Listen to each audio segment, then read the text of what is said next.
Seda oli hea kuulda, ma arvan, et see ongi tulevik, mida te just kuulsite veel enamgi, et olles siin üle-eelmisel nädalal ära renoveerinud Kuurist leitud umbes 120 aasta vanuse haklihamasina, võtnud selle taaskasutusse täiesti edukalt, päritolu Rootsi, Husqvarna ja kõik täiesti tehtav, aga nüüd tuleb jutt ringmajandusest või miks me arvame, et see ringmajandus muudab oluliselt rohkem kogu tuleviku inseneeriat ja esteetikat, sellest tuleb siin ka nüüd siis juttu.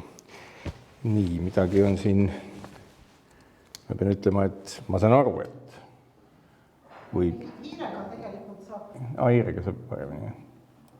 Nii, ja taust selleks ringmajanduseks, ega see väga keeruline ei ole, et kui me vaatame nagu seda, et kui palju me siis tegelikult midagi kaevandame ühte kokku, põhiliselt on need kütused, võib-olla sinna tuleb mingisugune mõni miljard tonni igasugu muud risu ka otsa, millest inimkond elab, aga sööst, õlist, naftast ja gaasist me nagu toimetame ja seda kõiki on umbes siis 13–15 miljardit tonni aastas, mida me võtame välja ja üsna lineaarselt muudame selle energiaks või viskame minema või väga väike hulk tegelikult kogu inimkonna kaevandatavast asjast on ringmajandatav. See on köömes, mida me ringmajandame.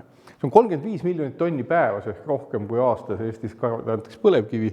Teistpidi samas kõigest 5 kilogrammi iga maaelaniku kohta päevas mingeid materjale, mis nagu tegelikult rändavad ainult august järgmisse auku või soojusena kuhugi ümbruskonda. Et tundub, et ei ole väga palju, ja jaksame igaüks seda kanda, aga lõppkokkuvõttes 8 miljonit inimest nagu tekitavad ikkagi päris korraliku kaose. Ja see kaos ei ole looduse jaoks kaos, see kaos on ennekõike inimese jaoks kaos ja seda peab kogu aeg nagu üle kordama, kuna mõnes mõttes on see hästi elementaarne, aga see, näiteks kas või see sama küsimus, et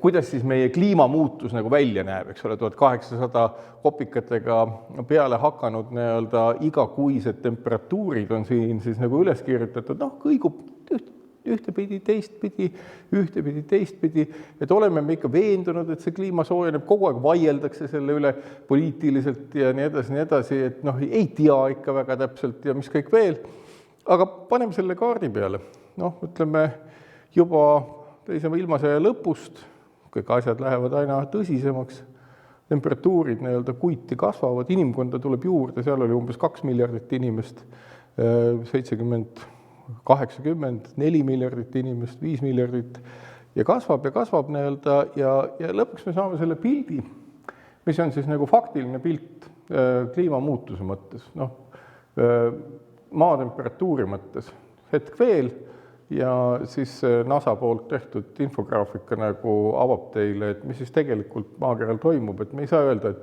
siit kusagilt ülevalt, et tegelikult see ikkagi kuidagimoodi läheb siia alla tagasi. Ta ei lähe. 1880, 2021, 140 aastat ja see on see muutus ja me teame, et mida tähendab 1 kraad. See 1 kraad tähendab, kui see on nullist üle, sulab jää ja kõik mis muu, ehk et see mõju on märkimisväärne ja seda mõju ignoreerida ei saa. Siin on nüüd nagu teised andmed, mis siis puudutavad seda, et kui palju on siis nagu atmosfääri lisandunud kogu selle viimase, pooleteist sajandi jooksul või natuke enam 1850. Aastast kumulatiivselt, siin teisel peal on ka kumulatiivne pilt, siis kõik võimalikke süsiniku komponente, see on siis kütustest, see on siis maakasutuse muutusest peamiselt, põllumajandus, metsandus ja kõik sinna muu juurde tuleb. Ja see on väga märkimisväärne kogus. See on väga märkimisväärne kogus süsinikku, mis on atmosfääri juurde tulnud, mis tähtsust seob. On natuke juures, taimed seovad ära, aga tuleb välja, et väga lihtsalt ei seo. Ja see, kuidas ma ütlen, kliimamuutuse ja inimese tegevus selles on ülilihtne, seal ei ole nagu mingit keerulisust ega midagi, see on väga lihtsalt kliimamudelid või seosed, mis seda ära näitavad. Esimene asi on see, eks ole, et kui süsihappegaasi on rohkem, siis lihtsalt atmosfäär on natukene paksem. Atmosfäär on üldse väga õhuke, eks ole, maa mingisugune mõniteist tuhat kilomeetrit läbimõõdus, selle peal on ju ainult, ütleme niimoodi, 1 kilomeeter, no võib-olla 10 kilomeetrit seda nii-öelda atmosfääri, kus me elame nagu noh, ma ei tea, seebimulli peal, seebimulli kile peal on see, mis on nagu kõige õigem mõõde ja seal väiksed muutused määravad juba väga palju. Ja kasvuhooneefekt ei olegi mitte midagi muud, kui see süsihappegaasi kiht on lihtsalt paksem ja neeldumine on nagu sagedasem ja intensiivsem. Ja mis toimub planeedil, ega midagi väga keerulist ei toimugi. Ekvaatorile langeb päikesekiirsus lihtsalt kontsentreeritumalt, väga väikestele aladele, siis selle tõttu, et edasi see soojenemine põhjustab soojusülekande poolustele ja poolustel, kus nii-öelda kiirgus langeb suuremale alale, noh, lihtsalt nii-öelda seal toimub nii-öelda ka soojenemine suhteliselt rohkem, miks meid mõjutab nii-öelda kliima soojenemine märkimisväärselt ja see muudab tavatult kiiresti kõikvõimalikke elupaiku ja muid asju ja me näeme seda siin, et kui mina sündisin, siis oli 1965, siis oli võib-olla see süsihappegaasi sisaldus atmosfääris mingisugune 300 miljondikku osa, täna on ta 420 miljondikku osa, siis see kasvab veel. Teistpidi, hapnikusisaldus atmosfääris pidevalt väheneb, noh, mitte niimoodi, et midagi hingata, aga väheneb, sellepärast, et fotosüntees ei tule kaasa. Fotosüntees ei suuda ära korjata nii palju süsihappegaasi, kui seda tekib ja tulemuseks ongi see, et noh, jälle, kindlasti keegi elab edasi. Aga küsimus on selles, et kas me tahame, et inimene ka elaks edasi, kas me tahame, et 8 miljardit inimest elaks edasi ja meie jaoks on see juba nagu keeruline, sellepärast, et sageli öeldakse, no oi, see on ju väga vahva, kui meil on soe, noh, meil on tõesti vahva, kui on soe, et soe on ju parem kui külm. No, ma ei tea, olen vaielnud ja öelnud, et kuulge, et no proovige, et proovige näiteks, kui pikalt te, ütleme, 50-kraadises saunas saate vastu pidada, ilma et te välja ei lähe. No inimesele tundub, et noh, ikka väga pikalt. Ei ole, 4 tunniga, 5 tunniga on inimene surnud, kui ta jahutada ennast ei saa. Nii lihtne ongi. Ja kõik muu elu on täpselt samamoodi, ehk et soojenemine on meie jaoks nagu tõsine probleem, mis ei ole lihtsalt nagu, et noh, küll me kuidagi jahutame, eks me ikka kuidagi jahutame, aga mitte kõike 8 miljardit. Ja siin on jälle nagu see, et see teadmine selle kohta, et teatud protsessid on üsna nii-öelda, noh, ütleme, käest ära läinud, ongi see, et meil on 800 000 aastat nii-öelda puuritud jääd, õigemini jääd on puuritud lühemat aega, mingi mõnikümmend aastat, aga see jääpaksus Antarktikas vastab siis 800 000 aastale maa kliimas ja me teame enam-vähem täpselt, et mis siis seal on toimunud, umbes 8 jääaega toimunud ja järgselt, mis me ka praegu oleme, on alati loodetud, et noh, tuleb uus jääaeg ja tavaliselt ongi tulnud, eks ole, süsihappegaasi sisaldus on alla läinud, siis on tulnud jääaeg, siis on jälle üles läinud, siis on jää sulanud ja praegu noh, me ootaksime, et nagu süsihappegaasi sisaldus hakkaks alla minema. Aga ei lähe, ta on 400 miljondiku osa peal ja alla minekut ei ole lootagi, kuigi väga paljud inimesed, kes vaatasid esimest korda, kui tuli välja siis Vostoki jaamast puuritud jääsüdamikud, et oi, noh, jääajad ju korduvad. Jah, tavaliselt ongi kordunud. Ja praegu ei ole ühtegi märki sellest, et jääaeg korduks. See oleks meile väga hea ennustus, et jääaeg kordub, et jääaeg tuleb tagasi. Külmaga tuleb inimene toime. Noh, meil läks raskeks, eks ole, meie maad kaoksid ära, aga ikkagi külmaga me tuleme toime. Kuumaga mitte. Kuum on täiesti pöördamatu värk. Tekitab igasugu segadust ja küllaltki palju ebameeldivusi. Nüüd, kui me vaatame seda, et mida me siis nagu tegelikult ühel või teisel moel siin maa peal mõjutada saame. Siin on ka veel see, sageli öeldakse, et no, teate, et tegelikult on ju niimoodi, Milankovitš oli see inimene, kes 20. aastatel eelmisel sajandil tuvastas siis selle, et eks ole, esiteks on maa orbiit ümber päikese elliptiline, see elliptilisus kõigub, teistpidi nii-öelda maa telg natukene protsesseerib, kuna maa on mehaaniline objekt ja nii edasi, ja selle tulemusena siis ka päikese valgust nagu satub ebaühtlaselt maa peale. Ja arusaadavalt, kuna ka mandrite triivi tõttu on mandrid ümber jagunenud ja nii edasi, siis Milankovitš näitas ära selle, et noh, et see on tsükliline, et see ongi, noh, kliimamuutused on nagu tsüklilised. No tõepoolest on, ei saa keegi vaielda. Aga kui me võtame nii-öelda teistpidi 250 000 aastat, see sama Antarktika jää, mida me oleme saanud puurida õnneks, meil on olemas see teadmine, jää ei ole veel sulanud, eks. Ja nüüd me teame nagu seda, et vahel on olnud niimoodi, et kui päikest on olnud palju, on olnud maatemperatuur madal mõnedel juhtudel. Ehk et see Milankovitši tsükkel kirjeldab ära ainult osa sellest protsessist, millega elu püsib siin, ja teist osa ei kirjelda. Ja võib küsida, et mis see teine osa siis on. Aga teine osa ongi elu. Teine osa ongi elu. Noh, hästi filosoofib. Teine osa ongi elu. Tegelikult on see hästi lihtne, sellele osundas juba Erwin Schrödinger ja hiljem kunagi ka selline siis eelmisel aastal vist 102-aastaselt lahkunud James Lovelock, kes avastas ka ja leiutas õigemini selle andure, millega tehti kindlaks osooniaugud ja kes koos Lynn Margulisega käisid välja siis Gaia hüpoteesi. Ja see hüpotees on iseenesest üsna loogiline, et kuna maa peal on elu, siis maa kiirgab välja vähem energiat kiirgusena, kuna osa energiat kulub elu ülalhoidmiseks. Ja see ei tekita nii palju entroopiat, kuna elu on korrastatud. Ja elu ongi see, mis hoiab kõige muuga, et kui meil üldse elu ei oleks, oleks meil planeet väga-väga kuum. Mida vähem on elu, seda ebastabiilsem on temperatuurirežiim, seda ebastabiilsemad on kõik režiimid. See on põhjus, miks me oleme kokku leppinud rahvusvaheliselt lisaks nendele kliimamuutustega toimetulekule, oleme öelnud, et rahvusvaheliselt on väga oluline, et me peaksime kinni ka liigirikkusest. Sellest me oleme juba varsti 21 aastat või 31 aastat vana kokkuleppe, kõik on kokku leppinud. 97. aastast on olemas kliimakokkuleppe, kõik on kokku leppinud, riigid omavahel, see on üsna jõuline kokkuleppe ja me püüame siiamaani ignoreerida, et äkki see ei toimi. Aga toimib. Ja kokkulepped on täitmiseks ja lõpuks keegi nõuab meilt ikkagi sisse, kellel on rohkem võimalust ja nii edasi. Ja need on need asjad, mille tõttu me ei saa sellest kuidagi kõrvale vaadata. Ja mis puudutab see, siis võib küsida ringmajandust. Aga väga otseselt. See sama pilt, eks ole, mis oli siin alguses. See sama pilt. Viis, kuidas me hangime endale materjale sellises ulatuses, nagu me seda teeme, ongi põhjus ju, miks muudel liikidel on vähem võimalust siin elada. Ja see seos on ka üllatavalt lihtne.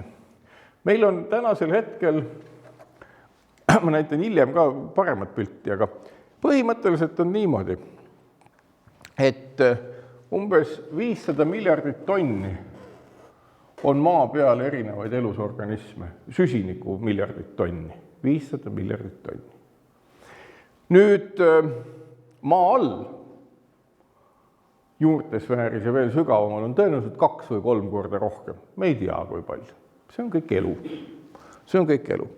Nüüd, inimesega on siis niimoodi, et inimene on üks loomadest, keda on kõigest 2 miljardit tonni, ehk 0,% sellest on loomades olev süsinik.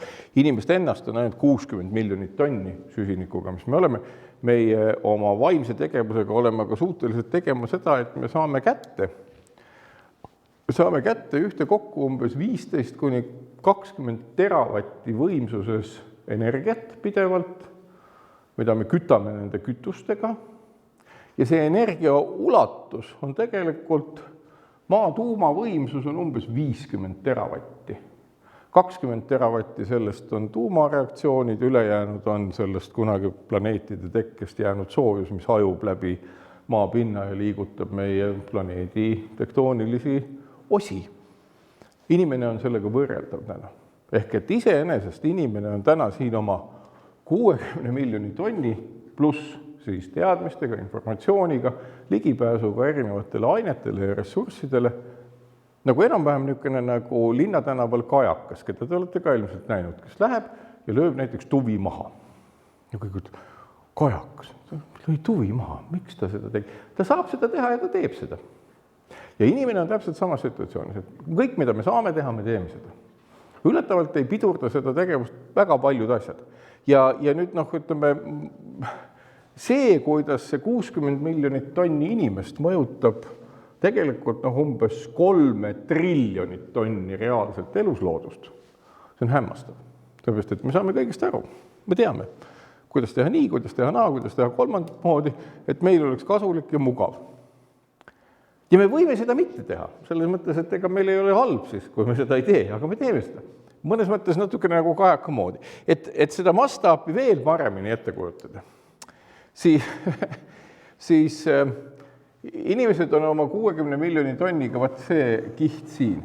Üks kuubik siin, mida te näete, on 1 miljon tonni süsinikku, mis on siis elusaines. Nüüd enam-vähem siis siin. Ja kõige rohkem loomi oleme me ise paljundanud, et nii-öelda tegelikult imetajaid on inimene paljundanud oma ajaloo jooksul, keda me siis sööme kogu aeg, rohkem kui eluslooduses neid imetajaid üldse olemas saanud, massi mõttes. Nii et me oleme päris ägedad jutumärkides. Ja nüüd, et aru saada, kui suur see tegelik pilt on, siis tegelik pilt on siin. Inimkond on 1,60 miljoni tonnine kiht siin ja need on nüüd siis kõik võimalikud ülejäänud organismid ja organismide klassid, kes elavad maa peal. Lisaks on need, kes elavad maa all. Ja nagu on näidanud metsandus, me oleme suutelised kogu selle seltskonna elu pahupidi pöörama. Lihtsalt selle tõttu, et meil on üks nagu teine optimeerimise viis, majandus, kus kõiki neid reegleid, mida me oleme ka rahvusvahelistes lepingutes kokku leppinud, veel ei ole sisse läinud. Me oleme rahvusvahelistes lepingutes ühtepidi kokku leppinud kogu selle nii-öelda kliima- ja keskkonnateemalised asjad, reeglid ja põhimõtted ja kujutage ette, meie kooliõpikutes ei ole seda sees. Ehk et me ühtepidi oleme vastu võtnud kunagi 92. aastal oma põhiseaduse ja öelnud, et me usume ja kinnitame, et rahvusvahelised lepingud on meie kohalikest kokkulepetest üle ja me oleme viimased 30 aastat toiminud niimoodi, et me ei ole seda kõige lihtsamat põhimõtet isegi tähele pannud. Ega seda kavatsenudki täita. Ja meile tundub, et me saame seda kuidagi moodi rikkuda. Ehk et mõnes mõttes me püüame ennast nende kokkulepitud lepete eest kogu aeg eemale tõsta ja ära tõsta ja vaatame, et äkki keegi teine teeb midagi teistmoodi. See on ka põhjus, miks nagu see kummaline nähtus, mille nimi on rohepööre, on nii veidrasse seisu läinud, et keegi nagu ei saa aru, mida see tähendab, räägib üks midagi, räägib teine midagi, siis tuleb keegi ütleb, et oi, et vaat see meie tehnoloogia, see on nagu rohepöördeks väga-väga oluline ja kõik räägivad ja tegelikult insenerlikus või esteetilises või mingisuguse hariduslikus või teaduslikus mõttes sellist nagu ühtset arusaama kummalisel moel ei ole. Ja me võime küsida, et kas ühtne arusaam siis tekitab mingi probleemi? Ei, vastupidi, see tekitab täiesti teistsuguse majanduse ja mida kiiremini me sellest nagu seosest aru saame, mida kiiremini saame aru, et rahvused lepped on täitmiseks, seda kiiremini tegelikult ka meie majandus võiks hakata tõusma. Aga kuna, ütleme siin veel ka üks lihtne näide, eks ole, et suurim kliimamõju täna tuleb meil nagu maakasutusest, lihtsalt et näidata, mida see maakasutus tegelikult tähendab. Meil on kõigest, eks ole, 29% maad, mis on maismaa, 149 miljonit ruutkilomeetrit. 71% sellest ehk 104 miljonit ruutkilomeetrit on elatav. Kõik muud on ju mingisugused rannaalad, liustikud ja kõik muu selline. 50% sellest elatavast maast, pange tähele, on meil täna põllumaad. Linnade all on võib-olla 3%, teede all võib-olla 1% juures, 50% elatavast maast on põllumaad. Ja 39 miljonit ruutkilomeetrit on siis metsad, mida me kasutame ka üsna kummaliselt. Ja siis me nagu toimetame niimoodi ja ütleme, kõige kummalisem on see, et 77% ehk 40 miljonit sellest 51 miljonist ruutkilomeetrist, 40 miljonit ruutkilomeetrit on nende taimede all, mida me kasvatame selleks, et toita loomi, keda me siis tapame ja sööme ja kõige paradoksaalsem ehk kui küsida seda, et kui palju siis mõjutab nii-öelda, ja sellel kõigel on mõju tegelikult, nii-öelda, et see on nagu taaskasutusest kaugel olev asi. See on ka üsna lineaarmajanduslik asi, kuna enamus sellest nii-öelda ressursist ei lähe kuidagi moodi taaskasutusse. Siis tuleb välja nagu see, et me saame sellest, ütleme, 77% põllumaa kasutusest saame me 18% energiat, mida me sööme sisse siis nii-öelda loomsete toodetena piimane ja lihane. Ja kui keegi ütleb, et kuulge, et meil on selline majandus, vaadake, Ja kui seda hindaks nagu mingi ökonomist teadmata, millest ta räägib, siis ta ütleb, et kuulge, see on kuidagi ebanormaalne. Ja mõnes mõttes selliseid ebanormaalseid asju ressursikasutuse mõttes on meie ümber väga-väga palju. Nii et see on nagu üks näide sellest, kuidas me tegelikult nagu ulatuslikult mõjutame kogu seda keskkonda. Ja no siis on igasuguseid muid veidraid asju, eks ole. Igasuguseid muid veidraid asju. Noh, ütleme, mõtlen, kuidas ma saan selle imeliku sildi siit ära. Aga tõstan sinna. Ja noh, näiteks kõik te teate ju, et eksisteeris niisugune asi nagu biokütus, kõik rääksid. Biokütused on nii väga olulised, biokütused teevad seda teist ja kolmandat ja see on väga äge, mis põhimõtteliselt oli siis see, et sa kasvatad mingisugust õlitaime või tärklist sisaldavat taime, teed õlist biokütust diisli mõttes või siis teed tast piirituse, mis asendab bensiini. Ja see oli nagu, noh, vähimgi arvutus näitas, et see on väga jabur, aga see oli justkui nagu, ja on jätkuvalt üsna niisugune oluline sõnum. No, kui me võtame rapsipõllu, siis meie oludes rapsipõllu 1 hektarist piisab selleks, et üks auto nagu aastas saaks sõita umbes 15 000 kilomeetrit. No, ütleme, meil on nüüd õlipalm, eks ole, kasvatame, tapame Borneo saarel ära pooled orangutanid, künname üles vihmametsa, paneme sinna palmid kasvama. No, siis 1 hektar annab koguni 5 autole võimaluse sõita aastas igaüks umbes 15 000 kilomeetrit. Ja tehnoloogia muutus nagu seisnebki selles, et kui me võtame nüüd nagu päikeseelektrijaama, paneme sinna juurde elektrolüüserid, toodame sellest vesiniku, paneme näiteks selle käima vesinikuautos, mitte rääkides nii-öelda lihtsamast elektriautost, aga just nimelt sellisest nagu pikemast energiaahelast, siis tegelikult seesama hektar võimaldab meil üleval pidada 20 või 30 autot aastas liikumise mõttes. Ehk et tehnoloogiline areng on nagu see, millele tuleb tähelepanu pöörata ja mille detailid on need, mis määravad ära ühel või teisel moel meie tulevikku. Nüüd tänasel hetkel on sealt võimalik veel edasi müüa ja minna. See on siis bioloogiline toore absoluutselt kõikide nende asjade jaoks, mida me täna kaevandame maa seest. Ehk et kui me võtame eluslooduse, siis eluslooduses ju ei ole niimoodi, et midagi üle jääks. Et noh, inimest me tunnemegi ära selle järgi, et meil on prügi, millega mitte midagi peale ei hakka. Inimese ajastu, tööstusliku ajastu tunnuseks on prügilademed. Ained, mida ei kasutata mitte millekski. Ained, mida inimene on muundanud väärtuslikuks, kasutuskõlbmatuks ja pannud nad kuhugi kõrvale või lihtsalt ära põletanud. Eluslooduses on asi teistmoodi, sellepärast, et ega kui te ka sööte, joote, mida iganes, te saate valke, rasvu, süsivesikuid, siis neid ei jagata kunagi algkomponentideks, ehk neist ei teki enam jaolt mitte süsihappegaas ja vesi, mingil määral loomulikult tekib, vaid suurel jaol valgud jagatakse aminohapeteks, suhkrud ja rasvad täpselt samamoodi tükkideks ja neid tükke ringeldes siis meie organismis me kasutame ja paneme nendest kokku uusi rakke ja elame selle põhjal. Ja see on nagu klassikaline ringmajandus. Ja selles mõttes ka bioloogiliste süsteemide kasutamine ainete saamiseks, kas siis olgu toidu või mingite materjalide saamiseks, on samasugune oluline tegevus, kus me suudame oma materjalitööstuse viia selle peale, et me kasutame baktereid ja pärme, keda me oskame tänasel hetkel modifitseerida, selleks, et loodusest saadud looduslikult kasvavaid suhkruid ümber kohandada, sünteesida aineid, mida me igapäevaselt kasutame, kusjuures sünteesida neid sellisel moel, et sünteesides neid katalüütiliselt. Me oskame ka välja mõelda protsessi, mis katalüütiliselt selle saadud materjali, olgu siis plastilaadse või mille iganes, uuesti on suuteline ära lagundama, aga mitte algkomponendiks, vaid täpselt selleks samaks komponendiks, millest keemiliselt on võimalik siduda kokku uuesti neid aineid, kui selleks vajadus peab olema.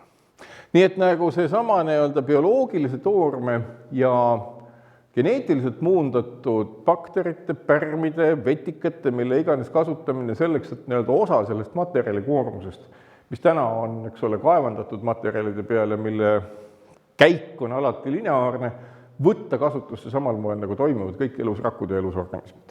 Ehk ringluses kasutada mingeid asju. Ja see pole ainuke asi loomulikult. Et kui me võtame soojustusmaterjal, siin oli seda juttu, katustel, fassaadidel, millel iganes vaja, siis ega ju meie tänane konventsionaalne ehitusmaterjal on ju, ja soojustusmaterjal on ju plastmass. Nüüd, tänasel hetkel me võime öelda, et täiesti rahulikult me võime kaasata seened, keda on meie ümber väga-väga palju, väga erinevaid ja kes on suutelised täiesti mõistlikult looma valdavalt kitiinide ja muude valkude põhiseid selliseid kesti, mis on iseenesest üsna soojapidavad ja kasutama seda selleks, et toota soojustusmaterjali.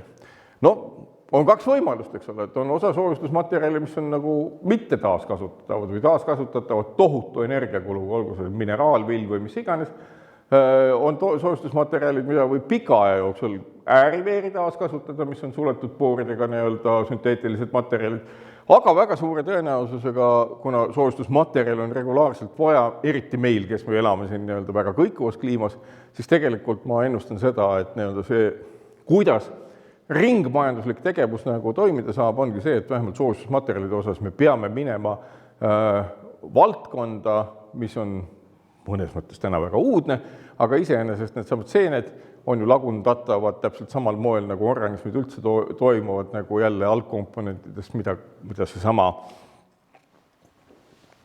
seene kogum väga väikese energeetilise lisandiga tarbib ja uuesti seda ehitab. Mõtlesin selle peale, et milline siis ehitamine on täna, eks ole. Ehitamine on täna ju niimoodi, et kui me ehitame mingi hoone, mingi infrastruktuur, kõik on kõigega läbi põimunud, eks ole, hästi ei saa aru, et kus mingi lõppeb, kõik on viimistletud, näeb ilus välja, nii edasi. Modulaarsus on väga ilus termin, aga see ei ole mõiste. Keegi ütleb moodulmaja, siis see moodulmaja on ikkagi lõppkokkuvõttes selline, et sul ei ole neid mooduleid eraldi, sa ei saa seda eraldi võtta, eraldi remontida, mida iganes teha. Sa pead ikka mingi aja pärast kõik lammutama, minema, viskama, mida iganes tegema. Asju ei saa demonteerida, uuesti monteerida, et asjad ei ole parandatavad. Maja ei ole parandatav. Sa saad teha kapitaalremonti, mis tähendab seda, et väga suur hulk tekib mingisugust ehitusjäätmeid. Mõnes mõttes nagu autod lähevad veel kuidagi ümbersulatamisse, eks ole, ja autode puhul on minule üllatuslikult BMW esindaja näiteks teatas siin mõned kuud tagasi, et nad plaanivad tulla välja programmiga, millega 10-20 aastat vanu autosid saaks kompleksselt uuendada ja sellega vähendada süsiniku jalajälgi. Aga kui te vaatate tänast ehitamist laias laastus, siis see on nagu kosmosejaam.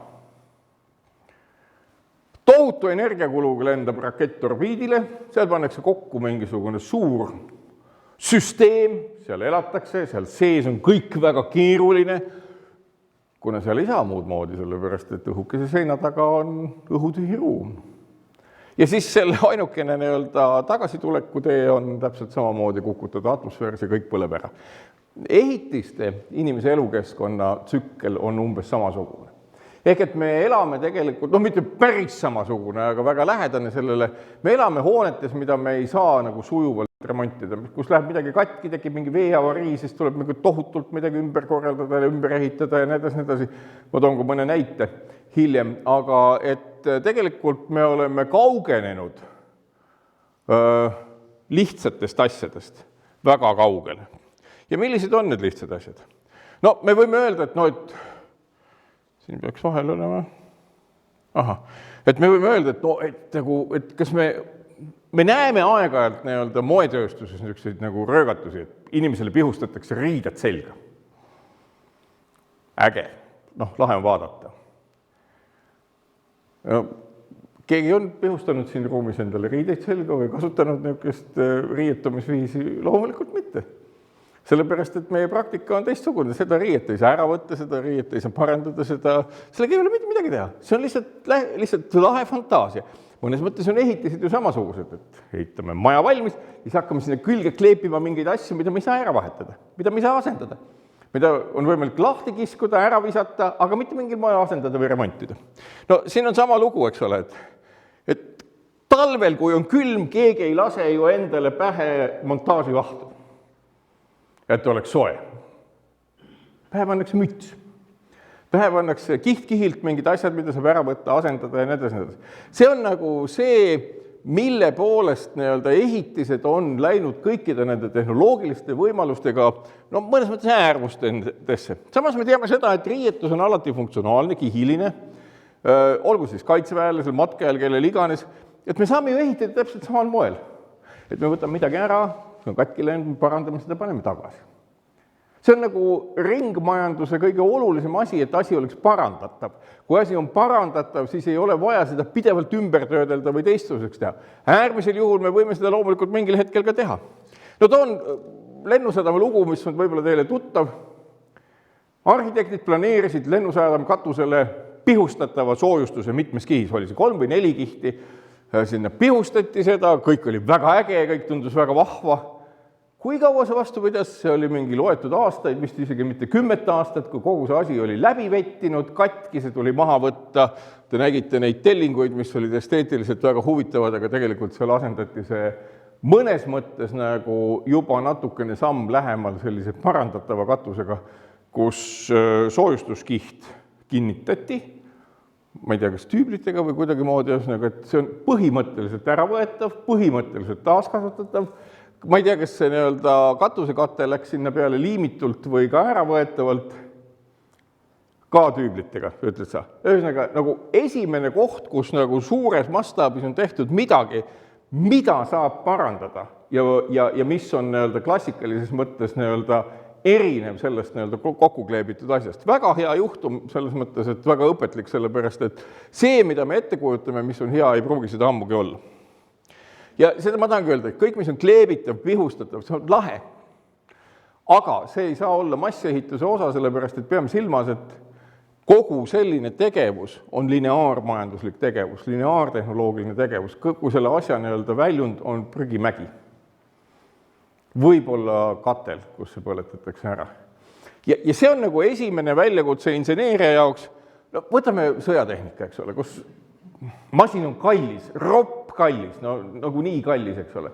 Ja see on nüüd Bradley siis uuendatud versioon, kuhu on peale kruvitud uued paneelid. See on nagu täpselt selline modulaarne asi. Midagi läheb katki, saab ära kruvida, parandada.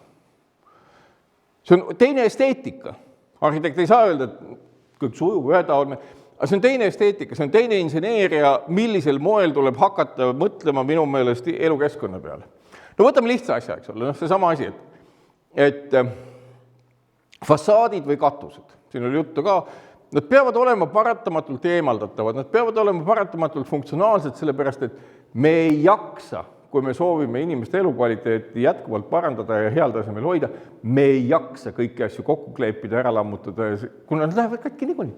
Meie oludes veelgi rohkem selles mõttes, et kliima on keeruline, niiskuse liikumine on keeruline. Enamgi veel, me peame mõtlema järgmise küsimuse peale. Et kui me paneme kokku mingi fassaadi, mille puhul on probleemiks, näiteks ikkagi see sama niiskus, millest me teame, et on probleemiks, õhuliikumine ja mis iganes muu, siis tegelikult me peame hakkama mõtlema selle peale, kuidas seda fassaadi, kuidas seda katust muuta selliseks, et me saame rakendada sinna mingit ekstra potentsiaali, et näiteks asi, mis on märjaks läinud, oleks ära kuivatatav. Loomulikult seal peaksid olema sees siis küttekehad. Võib-olla ka ventilatsioonisüsteemid mingisugused, mis õhku läbi puhuvad, aga pigem küttekehad, mille abil on võimalik aururõhku kasvatada niimoodi, et see niiskus näiteks fassaadist või katusest välja tuleb, kui see on sinna sattunud. Ehk et see inseneeria, mida on vaja rakendada selleks, et asi oleks parandatav, kohandatav jooksvalt, on hoopis teine, kui me täna seda teeme. Täna me eeldame, et me hoiame seda hoonet mingites tingimustes, kus oletame, et siis õhuliikumine või mis iganes mitteliikumine on tagatud. Me tulevikus seda ei saa teha, me peame tekitama olukorra, kus me saame nii katust ära võtta, fassaade ära võtta ja selle tõttu nii-öelda korduvkasutatavad kinnituselemendid või ka kinni ja lahti keeramine, nii nagu see on tavaks paljude asjade puhul, näiteks sõjatehnika puhul, et see muutub vajalikuks. Et see on uus väljakutse, see on esimene kord, kui ma nägin nii-öelda seda fassaadiga renoveerimist, see oli 2008 või 2009 Šveitsis, kus nad tegid seda. Eestis on aega läinud mingi 13-14 aastat, eks ole, selleks, et see üle võtta. Aga see on nagu mõnes mõttes eilne päev, sellepärast, et tänase päeva ja homse päeva väljakutse on just nimelt selles, et need asjad peavad olema parandatavad, kohandatavad. Et sa võtad selle elemendi ära, lased selle kas koha peal või tehases uuesti nii-öelda korda teha ja paned tagasi. Sellist hoonet me vajame, kus põhikarkass on paigas ja tugev, aga ümbrust me saame vahetada nagu riideid ja see muutub aina olulisemaks. Ja selles mõttes kõikvõimalikud materjalid, mis meil tundub, ka näiteks bituumen, eks ole. Pagan, see on mingi naftapõhine värk. Kui me võrdleme näiteks bituumenit ja mingit muud termoplastmaterjali, ma ei tea, PVC-d, siis PVC taaskasutamine on oluliselt keerulisem kui selle lihtsa bituumeni, mida saab lihtsalt taaskasutada väga väikeste mehaanilise energia ja võib-olla soojusenergia kuludega ja tekitada sellest selliseid korduvkasutatavaid riideid. Võib-olla ta peab vastu 20 aastat, aga siis ta on uuesti kasutatav. Ta on uuesti välja vahetatav ja sama asi puudutab siis kõikvõimalikke materjali, sealhulgas ka soojustusmaterjali. Et näiteks polüuretaanmaterjali tõenäoliselt saab lihtsamini kasutada kui vahtu aetud polüstüreen. Sellepärast vahtu aetud polüstüreen, imeb vett, mis iganes. Ja sama asi ongi siis see, et on materjalide taaskasutus, on materjalide taaskäitlus, aga selle energeetiline barjäär peab olema väga madal. Seda me saame tänasel hetkel selle sama BIM-tehnoloogia või mõtteviisiga projekteerida, programmeerida ja ette ennustada. See sama, eks ole, mooduli renoveerimine, mis oli siin sama maja, esimene, eks, Akadeemia teel ühiselamu, millest siin esimesel ettekandel oli kaunis jutt, siis siin on ka see sama küsimus, et järgmine etapp sellest on see, et iga kui element peab olema seal ka tulevikus välja vahetatav, asendatav, remonditav, vajadusel kohendatav kas või selle sama lisa soojusenergiaga, mida sinna mingi küttekaabel annab, lihtsalt kohta, kuhu on kogunenud vesi. Et mitte kogu seda asja ära lammutada ja minema visata. See tähendab seda, et ka esteetika peab muutuma. Paiguldades kõik võimalikud juhtmed, kaablid ja torud kuhugi mingi seina taha, me ei tea, mis seal sünnib. Tegelikult see on risk, mis mingil hetkel kahjustab ehitist, mis tekitab taas mingisuguse jäätmekäitlusvajaduse, rämps visatakse minema ja nii edasi. Ma ei ütle, et see peab olema selline, võib-olla teistsugune. Siin te vaadake, eks ole, siin on torud seina peal. Ma ei tea, mille tõttu, aga see on väga tark tegu.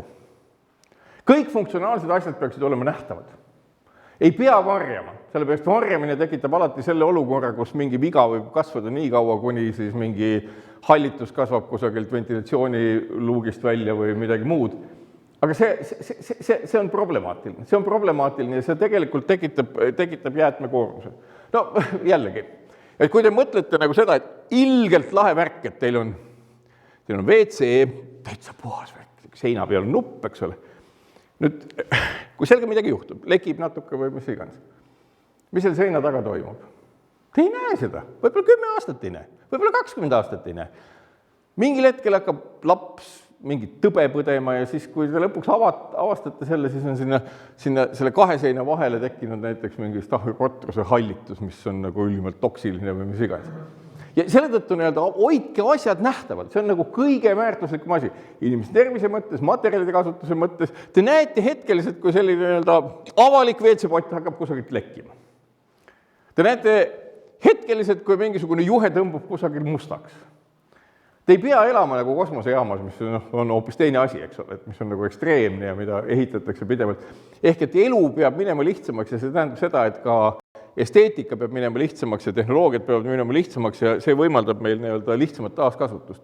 Ja ütleme niimoodi, et pigem ei siis kõik võimalikele massiliselt kasutatavatele liimühendustele, muudele tugevatele liidetele, mitteremonditavate elementidele, isegi komposiitmaterjalidele, pigem jah, sellisele lihtsamale lähendusele. Mis isegi võib-olla tähendab seda, et võib-olla ka põrandaplaate peaks mitte nii jäigalt maha panema ja kasutama mingeid muid asju. Ja see on tegelikult võti. Muutuv inseneeria ja muutuv esteetika, nutikad lahendused, kuidas need probleemid lahendada, mis võivad juhtuda renoveeritud fassaadide ja katuste puhul, kui kuhugi koguneb vesi, kuidas sellest lahti saada ja võimalik, et need küttekehadega, ega ei pea kogu aeg siis seal taga olema. Seal peab olema võimalus kütta, mitte vajadus pidevalt kütta. Ehk et mismoodi tagada jätkusuutlik ehitamine ja taaskasutamine ja taaskäitlemine on võtmeküsimus ja see muudab oluliselt esteetikat. Ehk et see väljakutse, mis on seotud asjaoluga, et ühelgi muul moel, kui just nimelt nutika materjalide kasutamise ja nutika inseneeriaga toime tulla, meil lihtsalt ei ole. Kuna vastupidisel juhul, mõtleme iga päev, oma 5 kilo nii-öelda, noh, meie muidugi rohkem, umbes 15 kilo, et keegi võtab selle võrra vähem, seljakotitäie mingit nii-öelda fossiilset materjali selga, kõnnime kuhugi, kasutame selle ära päevas, lisaks veel sööme ja siis imestame, et oi, kuidas on kõik nii kalliks ja ei tea, milliseks muutunud. Aga see ei teki homme. Aga kõik need lepingud, millest ma rääkisin, rahvusvahelised lepingud, need jõustuvad inimeste koostegevuse tulemusena paratamatult ja siis on nagu meie asi see, et kas me oleme teinud midagi eelmises tehnoloogilises nagu kontekstis või selles, milline nende samade väidete tõttu, ma arvan, et üsna paratamatult saabub vähemalt järgmise 15 aasta jooksul.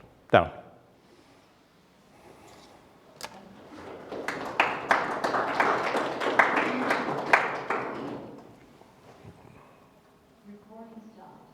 Nii, suur tänu.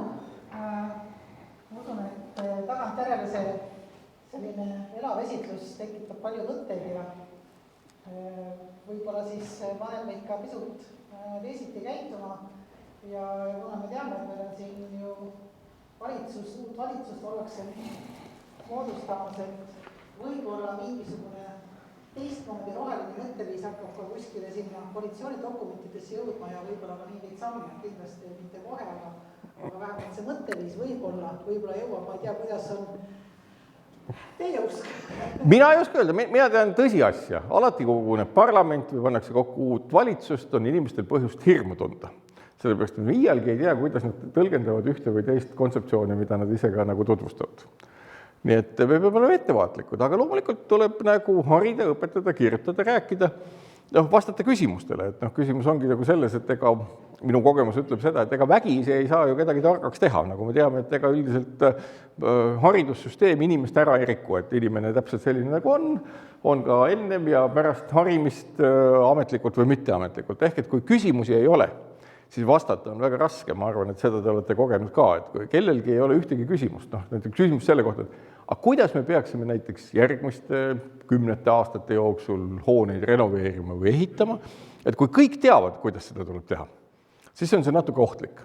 Sellepärast, et üldiselt, kui te vaatate valitsuse või parlamendi koosseisu, siis seal on väga vähe inimesi, kelle puhul on põhjust eeldada, et nad üldse midagi ehitamisest teavad. Ja selle tõttu, et kui neil ei ole ühtegi küsimust, siis see küsimuste puudumine on kõige suurem risk. Kõige suurem risk, et kui inimesed ütlevad, et nii, et meie oleme nüüd valitsus, parlament ja me tegelikult pool teie poolt tekitatud rahvuslikku rikkust jagame ümber. Okei, professionaalid ütlevad, no ja nüüd, kui tuleb see teema, mis puudutab ehitamist, kas teilt tuleb mõni küsimus? Ja kui nad teavad kõiki vastuseid, siis see on ohtlik. See on väga ohtlik. Kuidas neid küsima panna, ma ei ole leidnud veel seda võtet.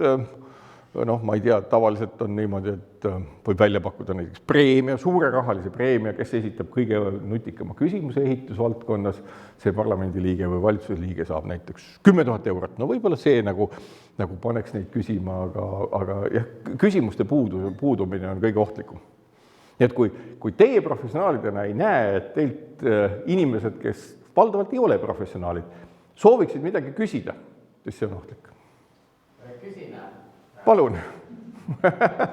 Küsin teemal, et seesama tarbimise tabel seal ees, ja jutt oli jääaja tekkest, et kui me nüüd tarbime tegelikult teame, et maa sisemus on täis kuumus, siis kui me võtame selle kuumuse toormaterjali ära, siis see tähendab, et meil jääaeg ei teki. Jääaeg ei teki maa sisemise soojuse tõttu, sellepärast, et maa sisemine soojus on olnud ju tegelikult latentne viimased miljard aastat. Seal on väga vähe muutusi. Alguses oli ta väga intensiivne, aga ta on üsna latentne, ühetaoline. Et jääaja tekke põhjus on tegelikult 3 aspektis. Üks on tektooniline pilt, kuidas mandrid paiknevad. Teine on küsimus sellest, kes maakeral elavad. Ja 3 on nagu see, et milline kiirgus siia saabub ja nii edasi. Ja kui palju seda siia kinni jääb. Ja nüüd inimene ongi osutunud olema selle viimase 200 aasta jooksul nagu see tegelane, kes on maa seest võetud süsinikku sisaldavat materjali nii intensiivselt kasutanud, et see atmosfäär on läinud sipa paksemaks ja seal on natukene rohkem süsihappegaasi ja selle tulemusena kogu see pilt kujuneb ümber. Ehk loomupärane tsükkel, mis on elus maa on mõnes mõttes nagu inimenegi, noh küll mitte otseselt, aga ikkagi teatavas homostaasis, ehk et nagu siiamaani on maal olnud niimoodi, et kui süsihappegaasi on olnud palju, siis ei ole olnud ühtegi tegurit, mis oleks takistanud näiteks fotosünteesivate organismide massilist kasvu, mida me ka geoloogilises ajaloos oleme näinud. Nüüd meie takistame seda asjaoluga, et me oleme pool maismaast võtnud enda kontrolli alla ja kasvatame seal üsna kehva fotosünteetilise võimega organisme sesoonselt, milleks on toit. Ja selle mõju on ikkagi nähtav tänasel hetkel üle kõikide nende põllumajandustsüklite, mis viimase 100 aasta jooksul on pidanud ära toitma lõpuks, 8 miljardit inimest. Nii et selles mõttes jääaja mittesaabumise põhjusi on väga palju. Kui keegi leiab mingisuguse teguri, mis viitab nagu jääaja saabumisele, siis ma arvan, et kõik ütlevad, ometi, et see häda on möödas ja see vastab tõele, et kui keegi leiab jääaja tekke alget, siis sellega on tõesti võib kogu selle kliimajutu ja rohepöörde täitsa ära unustada. Suur tänu, jälle siis seda... Aga seal oli veel üks. Üks küsimus veel, jah. Ma lühikese küsimise poolest tahaks. Et sa muidu ise tööd ka, et need vanad asjad on vanatahva taskus ja edasi, mis vanatahva taskus on see, et üks loll võib rohkem lüüda, mida tahab vastata. Ja vaat see ongi, et seal on see tegur. Loll jõuab rohkem küsida. Et küsimus iseenesest, kui see on nagu vajaduspõhine, ei ole a priori loll. Et me eeldame, et me ei saa nagu eeldada, et Eesti rahvas on olnud nüüd nii mööda, et kõik tema esindajad on lausrumalad, vastupidi, ma arvan, et ütleme, Riigikogu ja valitsuse koosseis on ikkagi intellektuaalselt võimekad inimesed. Lihtsalt nagu kui intellektuaalselt võimekal inimesel küsimust ei teki, on see problemaatiline. Ja kui tal tekib, siis tegelikult see küsimus on tohutult väärtuslik. Nii et pange tähele, alati kui keegi praegu, eriti sellisel hellal ajal, kui võimulepet püütakse teha, indikeerib, et ma tahaks midagi teada saada, siis aidake teda nii palju, kui te saate. Üks lühike küsimus veel, et too koos, et kas me enne upume oma prügi sisse või soojavette või need on mulle kohad seotud? Need on omavahel seotud ja nagu prügi sisse ju ei upu, sellepärast, et ega isegi nüüd selle naftaajastu vältel, ma arvan, esimesed organismid, mis on suutelised olnud juba sellisest naftast ja plastikust, mille vanust on võib-olla 50-60 aastat, moodustama hakata nagu esimesi selliseid tehismaterjalist mineraale või bioloogilisi kivimeid, et need on juba ka tekkinud.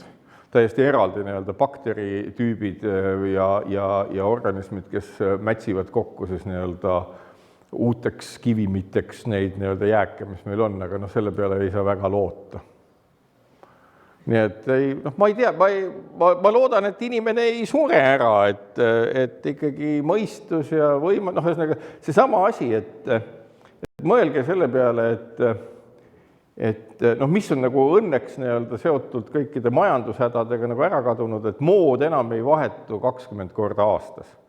Et kiirmoetööstus on natukene nagu pihta saanud, aga nüüd on nagu see küsimus, et miks peaks inimene iga 3 aasta tagant uue auto ostma? Või ja nii edasi, et neid küsimusi on päris palju. Ja kui keegi öeldakse, et see on selleks, et oleks rohelisem, aga tegelikult see nii ei ole, nii et see on see sama ilmselt, et ma olen kajakas. Ja võibki, et huvi saab ära tappa, ma teen seda. Aga sul oli ka küsimus või? Jaa. Täna on katusepäev. Esitan hästi lihtsalt küsimused. Nii, anna seda mikrofoni, et Anne kuuleksid. Kokkuvõtteks, siin on vedelplasti müüjaid ja nii edasi. Kui sul oleks valida katusekatteks või infraisolatsiooniks bituumen või sünteetiline rullmaterjal või sünteetiline vedelmaterjal, mida sina kasutaksid silmas pidades ringmajandust aastaid? Esiteks ma nagu hakkaksin kaaluma seda, et ma teeks viilkatuse. Räägime lamekatusest siis. ja kui ma teen lamekatuse, siis ma nagu püüaks aru saada, et milline materjal on nagu selles mõttes A kõige lihtsamalt parandatav ja B ka sellisel moel nagu paigutatav, nagu siin juttu oli, et need asjad ei oleks omavahel seotud. Ja üks asi, mida ma muidugi ei rääkinud, on see, et nagu ka päikesepaneelid, teine asi on ka see, et nagu ka materjali enda ju linnade all on nii suur hulk nagu pindala, et kliimasoojenemise vastu aitab ka juba selle sama materjali värv, eks ole, et kas ta peegeldab või mitte. Aga ma ei oska öelda, et selles mõttes mul on nagu maamajal selline, ma arvan, jätkuvalt täitsa kasutatav nendest pagana, mis need siis on, mitte, bituumen sellistest lätakatest katus, millel on bituumen sindel, mis on tänaseks hetkeks umbes 35 aastat vana. Ma ei oska öelda, et kui seal oleks näiteks PVC sindel, et kas see nagu oleks jätkuvalt selline. Ja ütlen täiesti ausalt, et kuna seda samasugust materjali ei ole, siis ma olen nagu mõned asjad, mis seal on katki läinud, näiteks okste kukkumise tõttu või mis iganes, neid ma olen nagu ise parandanud, ära võtnud ja siis lihtsalt ajanud piltlikult öeldes tõrva kuumaks paiga peale valanud. Et see on lihtsalt mingi omapärase kujuga sindel, nii et ma ei oska öelda, tundub nagu lihtne olevat. Ma arvangi, et see on nagu täpselt see, et ega see on ju küsimus ka selles, et kui lihtne on plastikut ümber töötada, et kui lihtne on leida näiteks PVC ja mida, et kui lihtne on leida täpselt selle PVC taaskasutamise kohta, et see ongi nagu tehnoloogilise komplekssuse küsimus. Ma ei tea. PVC materjali, kui ta on nagu ära väsinud, ega mis seda kõike teed? Sulatad ümber. Ei, täna ei tehta mitte midagi. Bituumen läheb katlasse, kui üldse läheb. Ja see ongi nagu küsimus lihtsalt, ega ma ei võitle millegi eest, ma lihtsalt ütlen, et see on nagu laiema pildi küsimus, milline on see tehnoloogiline nagu variatiivsus ja tehnoloogiatega ma väidan, et mingil hetkel ei ole enam inimkonnal jaksu konkureerida. Öelda, et oi, et meil on veel parem ja teistsugune ja ägedam ja veel huvitavam ja Peeter Kärbile tahaks vastu vaielda, et bituumeniga midagi ei tehta. IKO kasutab tänapäeval oma toodangus 20% taaskeedetud bituumeni. Eestit silmast. Ja ma olengi nagu, ma ütlengi, et nagu selles mõttes nagu see laiem pilt on täpselt selline, et siin ka nagu, eks ole, see SV ettekanne, et ma olen 100% sellega nõus, et mida rohkem kestvaid ja väga häid kinnitusmaterjale, seda nagu ja erinevate asjade jaoks, ma ei tea, kas neid SV asju saab taaskasutada või saad selle välja kruvida ja uuesti kasutada või? No betoonikruvii sa saab välja krittida, jah, et kiilampru sa pead maha ikka ja seina. Jaa. Ja nii et täpselt see sama tehnoloogiline asi, et ma saan nagu, mitte et ma hakkan nüüd ise, eks ole, ronin mööda seina nagu sipelgas, aga et ma ei lase materjalidel minna käibesse. Ja see on sama asi, et puiduga ka sama lugu. Et puitmaterjalid, mis on kestvad, neil on nagu suur väärtus. Et metsas, kui puu kukub maha, siis tegelikult see lagunemine toimub umbes 100 aasta jooksul. Ja atmosfääri läheb selle 100 aasta jooksul võib-olla 10% sellest süsihappegaasist või süsinikust. Enamus ju kantakse maa sisse, maa sügavusse, teiste organismide elutegevuseks. Selle tõttu ongi meie metsades tegelikult 3-4 korda rohkem süsinikku mullas kui maa peal. Ja siin on sama lugu, et kui sa puidust midagi teed, siis sa pead tegema midagi väga kestvat. Et loodusega toime tulla. Nii et siin neid nagu mõttearendusi on väga palju, tahad süüa juba, ma vabandan, ma olen nii pikalt obisema jäänud.